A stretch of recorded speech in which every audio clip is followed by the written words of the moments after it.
湾是家里头暖气可以开到你只需要穿短袖短裤，但是你一出去，哇，冷了个要死，一会儿冷一会儿热，尤其有它10度以上的话，它就会造成交感神经、自律神经不知所措。更可怕的是，很多年长的朋友在吃降血压的用药，各式各样心脏用药，明明很冷，心脏应该加快一点的，但是已经被药物给控制住了。温度一旦挑衅，冷风刺骨的一吹，或者是你一下进到一个20多度很舒适的环境，这么瞬间的一变化的时候就会出现问题。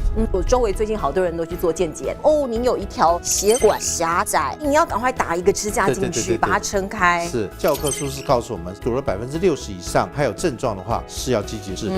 但是没有症状的心绞痛，就像4线道的高速公路堵了1线、2线，只要车流量不是很大，对我来讲没有影响嘛。打开的坏处是什么？支架是死的，只能打开这么大。我明明需要多一点，它已经撑不开来了。OK， 那你要睡觉需要少一点，但是它撑开来这边，血就这样一直过去，在长远来讲未必对心脏是最好的。好，欢迎来到健康大前线，我是节目主持人钱子。听到心肌梗塞这件事情，很多人都觉得很害怕，因为它是一个大魔王，在很短的时间就可能把你的生命给夺走。我们今天邀请到的专家，台安医院心脏外科主任袁明琪，他自己有亲身经历，那他也可以告诉我们，平常到底应该要怎么样保养，怎么样远离这个可怕的大魔王。来，欢迎袁医师。嗨，主持人大家好。袁医师，有听到您说到你自己的亲身经历哦，你现在是不是更有同理心？因为过去有一些病患来，也许你不是那么理解他们的恐慌啊或害怕，你现在这个经过你自己的亲身经历之后，能不能够给2个建议？一个建议是高危险群的建议，对，一个建议可能是那些完全没有意识的，譬如说他年纪轻，30多岁我们常常听到以前有一些艺人，像是小鬼，然后还包括荣祥是因为比较胖那突然一瞬间就离开了，他们其实某种程度也不算高危险群，那到底应该要怎么样知道或怎么样保养，远离这个大魔王？其实大家可能都轻忽一个很重要的一个事情，就是心脏也是一个机器，它也需要休息的。我们现在人最糟糕的就是不喜欢让这个心脏休息。我们心脏的休息基本上是配合褪黑激素，褪黑激素也就是说，太阳一下山，你的眼睛一感觉到天黑了，那么这时候你的脑下垂体就会想办法释放出褪黑激素。褪黑激素到了大概午夜大概11点到2点多左右是大概最茂盛的时候。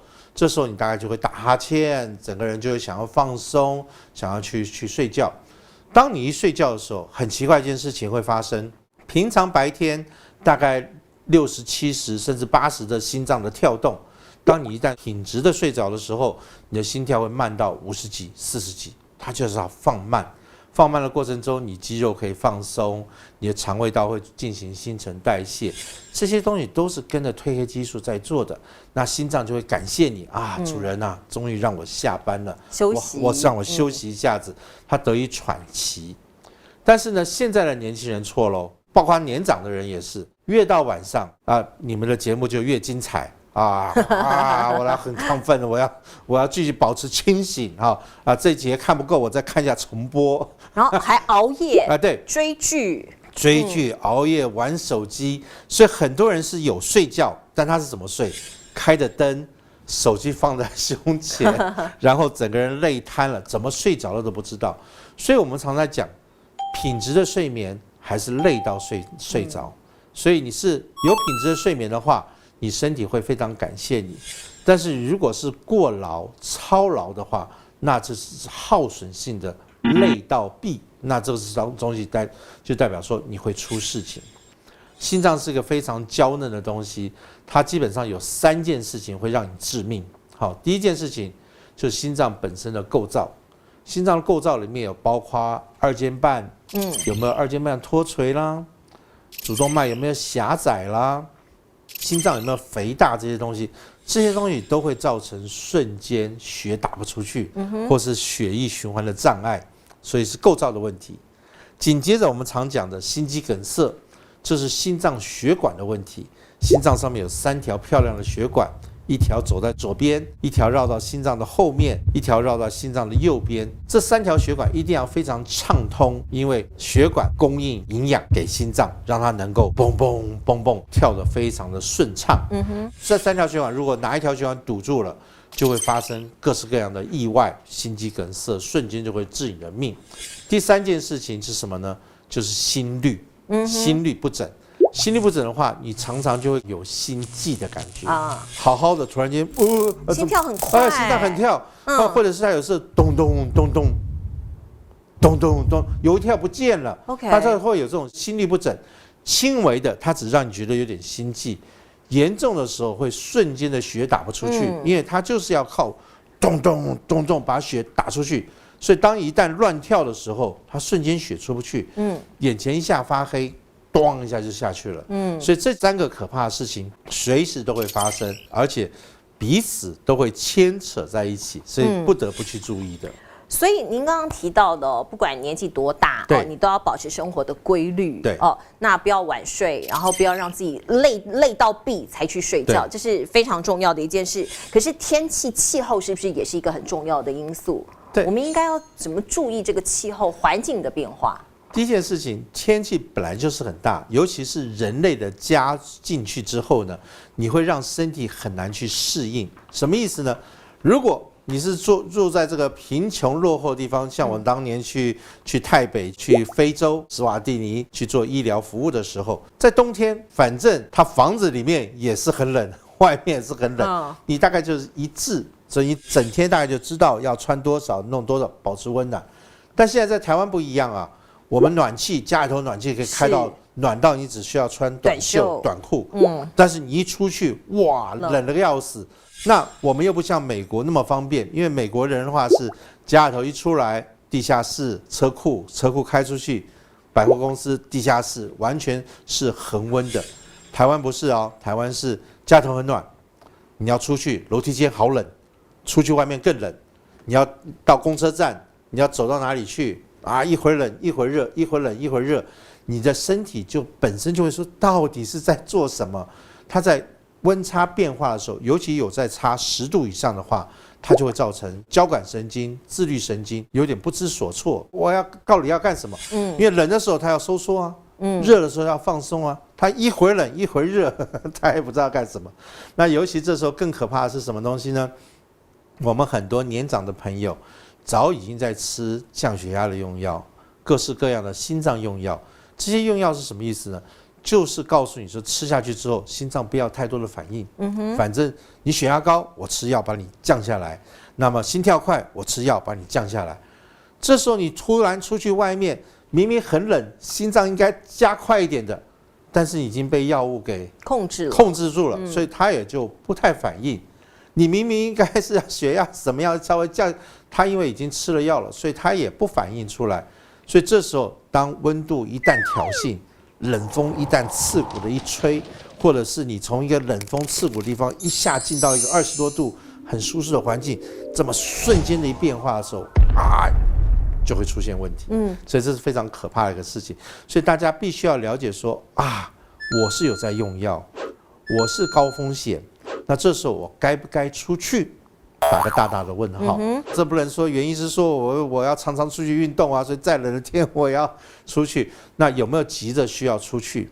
那再来冬天的时候，你要去任何的地方，因为大家都是关紧门窗，那你这时候会不会因为人一多，空气淡薄的时候，你是不是容易头昏脑胀，会容易昏过去？那你这时候是不是需要去赶那个8点钟的捷运？是不是要赶这个7、8点钟上班时间的公车？你要去想清楚，要不要去做这件事情。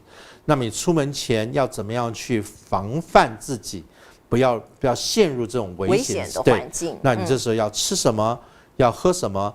要穿什么？有没有把自己做得非常舒适？那这个都是一些非常关键的一些事情，所以这都是我们希望能够借由这样的节目，能够告诉你你要怎么样去做。袁医师刚刚讲的是这个高危险区，对。那有一些人，他们可能30几岁、40几岁的中壮年，像我身边就有因为我是做新闻工作，是。那有一些新闻主管，男性他可能也不喝酒，也不抽烟。可是突然就走了最近我们在新闻界常常有这样的事情，40几岁那到底应该怎么预防？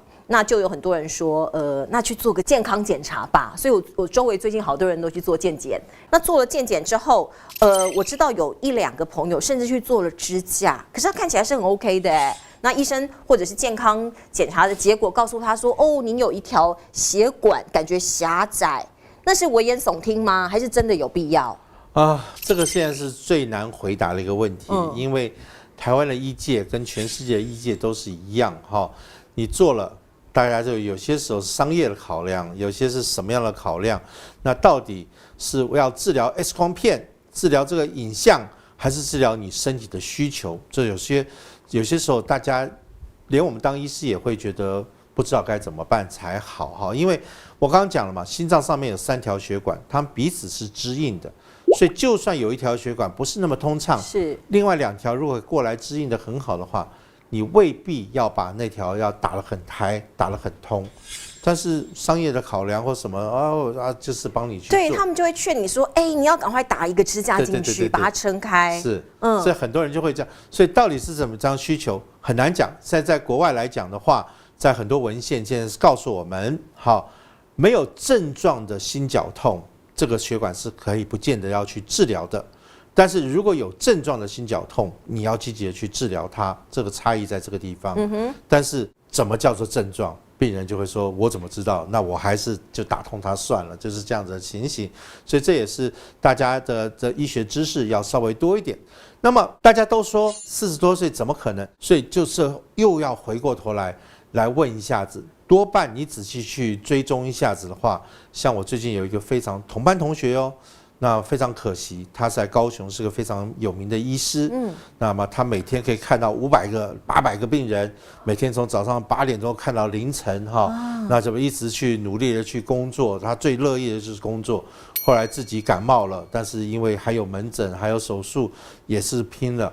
那最后很不舒服了，在自己诊所倒下去，那这样子就结束了。我有看到所以这是非常可惜的一件事。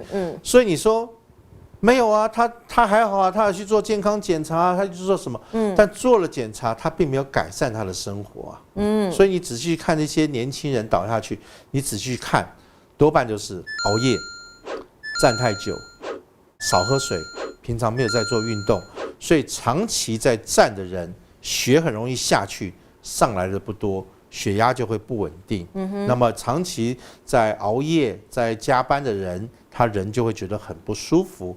那这时候多半都会有一点点的这个提醒，只是你在不在乎这个小小的这个暗示跟提醒。一般人是疏忽，等倒下去的时候才想说，我就说嘛，前几天看他怪怪的，所以。我的同学，他的家人说：“对啊，前几天看起来就是怪怪的，一直劝他赶快去就医，他就是不肯，放不下工作，放不下什么。所以我们还是提醒大家，如果你真的觉得不舒服，你真觉得压力很大，真的觉得当时真的有点怪怪的，你就跟同事讲。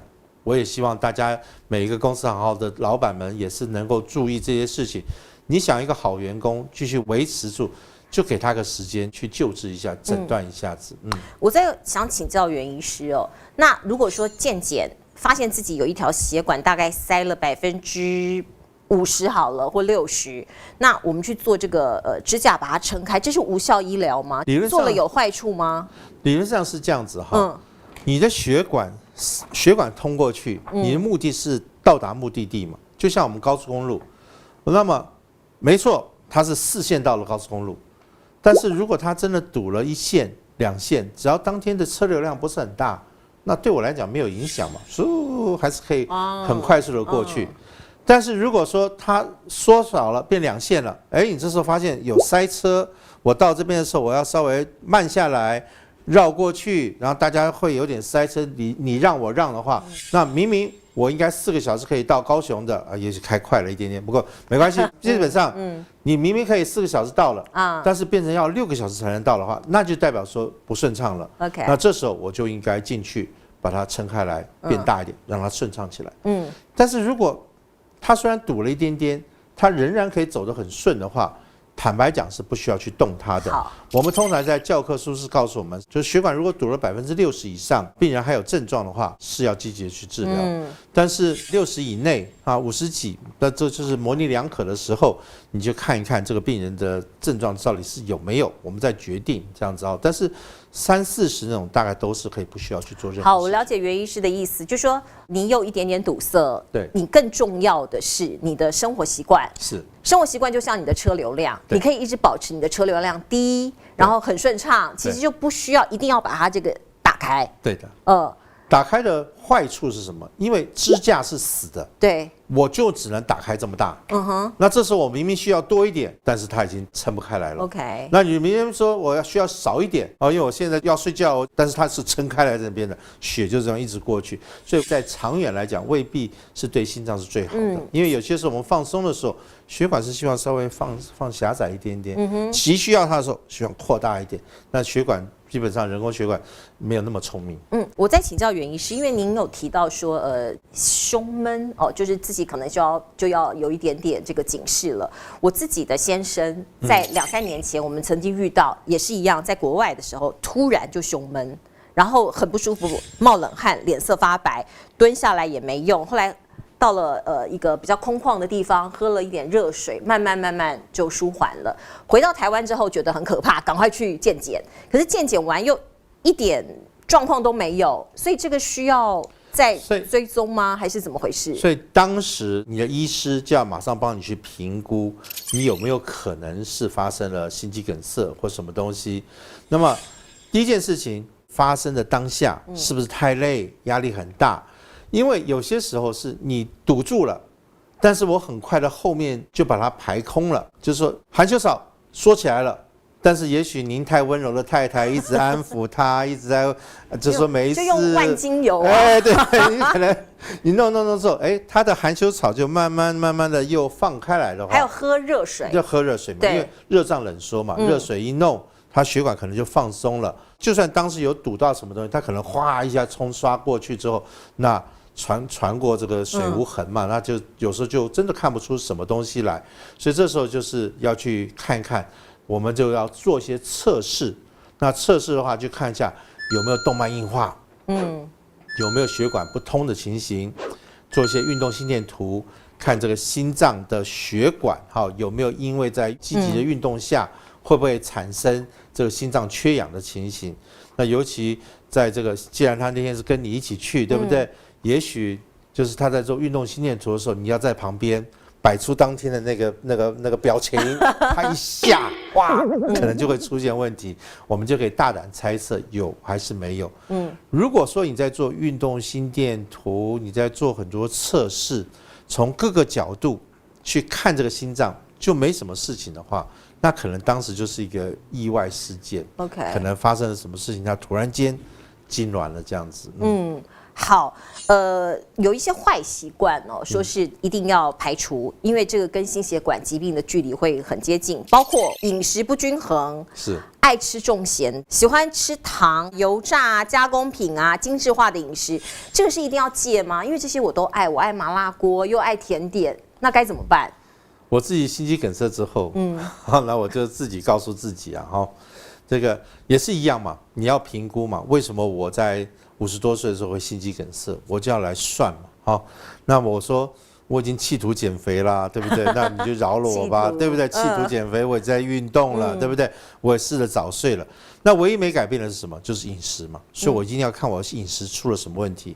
所以我是喜欢吃牛肉的，我喜欢吃肉类的东西，喜欢吃重口味。是，那我就要问自己啦，我还想不想再一次心肌梗塞？我后来想，答案是不想嘛。那不想的话，你就得减少嘛。所以我以前每个礼拜一定会吃一次炸鸡，或者是炸鸡排，因为很好吃嘛。盐酥鸡。对，我就以前常形容，经过那个麦当劳，去那个麦当劳的时候或肯德基的时候，那些叔叔都会给你。麦当劳叔叔或者是对，肯德基那个上校都会说 Come on， 那你真的就得戒嘛。是，那戒很痛苦啊，因为不容易嘛。所以那怎么办？好，本来是每个礼拜都吃，我就变成1个月才吃一次，解解馋。先解解馋，就少吃一点嘛。那以前我说实在的我牛排只要一大片，不管多大，我一定可以把它吃到光。我也是。对，那现在我真的很乖哦，吃到一半就跟那 waiter 说啊，剩下的打包，明天再吃，明天或后天再吃。OK， 我也会这样去做。那咸酥鸡还真的可以半包，或是那大鸡排有没有？就吃到一半，剩下就，算了，不吃了，忍痛丢掉，忍痛丢掉。你真的会做出这样的事情？那去吃自助餐的时候，以前都直接到热食区去拿好吃的，不要浪费这个胃。那现在就乖乖的先去拿点坚果啦、烟熏鲑鱼啦，那种那生菜沙拉什么的，先填饱半个肚子之后，剩下就好吧，吃一点 OK， 就结束了。所以你一定要做一些改变嘛，对自己会有好处。包括缺乏运动这件事也是很危险，对不对？对，动脉硬化的斑块会在那边囤积，就是血液产生滞留了。所以你只要让血液经常在走，那让心脏血管常常有在收与缩，它大概都会对血液循环是有好帮忙的。所以你只要在运动的过程，它就会走。但是又在前提在什么？这个心脏里面、血管里面要有水呀，要有血呀，所以要喝水。对，所以血液里面大概70%到80%是水分嘛，所以水分一定要补足。淡水河里面一定要有水，它才会走得通畅。所以你光靠运动，但是去运动之前根本是中饭没吃，水没喝。那你这样去做运动的话，对不起，是伤害身体的运动。原因是也有人问哦，说，我喝很多咖啡啊，我一天起床就喝一杯，中午也喝一杯，晚上也喝一杯，或喝大量的茶，这算不算水？也算是水，但是毕竟这些水里面、咖啡里面还有含一些其他的东西，所以咖啡因多了，茶素多了，除了水分该吸收的吸收之外，这些咖啡因又吸收了，一吸收，它咖啡因就开始刺激你，就开始让你心跳加速啦，或是让你脑袋保持非常清醒，就没有办法得到放松嘛。所以还是要问身体当时想要什么。他想要喝点咖啡，想喝点糖，就是喝一点点，尝尝味道就好了。但是多半来讲的话，水是最基本的，水分的补充是最基本的。所以还是要听自己身体的需求。对，如果这时候很想要一点点糖，你可以吃一点点，不要多，大概吃一半就好了。对，不要忘记了，身体心灵不愉快，你的血管照样不健康。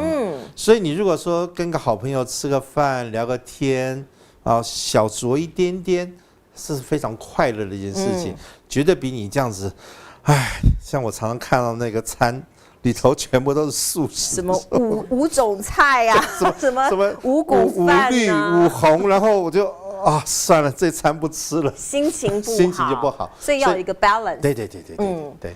好，我们另外几个习惯来稍微提醒一下，包括你睡眠不规律也是大忌哦，还有抽烟喝酒不忌讳，就是一直不断的狂饮啊、狂抽。另外就是原因是刚刚有跟我们说过了，体重过重或者是太胖了还有三高，这是最重要的，包括高血压、高血糖以及高血脂，一定要控制。是的，我们特别强调的是运动，因为现在大家都觉得，我要喜欢运动，但运动的时机非常重要。我刚刚常讲，我们最近很多人因为袁医师前只说要运动，所以呢，我一定要运动。但殊不知呢，他参加的是下午5点半下班课程，但是他下午的这个工作还没做完，下午的会议还没结束，或者中午因为在赶报告，他根本没吃饭，没有喝水，但是5点半时间到了，课程又很贵，我赶快冲进去，换了衣服之后。也没喝水，也没吃饭，肚子在挨饿的情形，也就是说汽车已经没油了。你这时候说快来 one more two more 这样 no， 非常糟糕，你对身体反而是一个非常伤害的一个情形。第二个，大家现在常常讲说，我要超慢跑，我要在家里头慢跑，很多人说对啊，很棒啊，我在家里头好棒。但是殊不知在冬天的时候，家里头门窗是紧闭的，本来这个空气就不太流通，这时候炒个饭、炒个菜，油烟又在客厅里头窜，然后这个洗澡的热气，家里头空气不良的时候，你在那边超慢跑，你越吐气越吸气，都吸进去很多废气，是，那对身体反而是个伤害性的这个运动。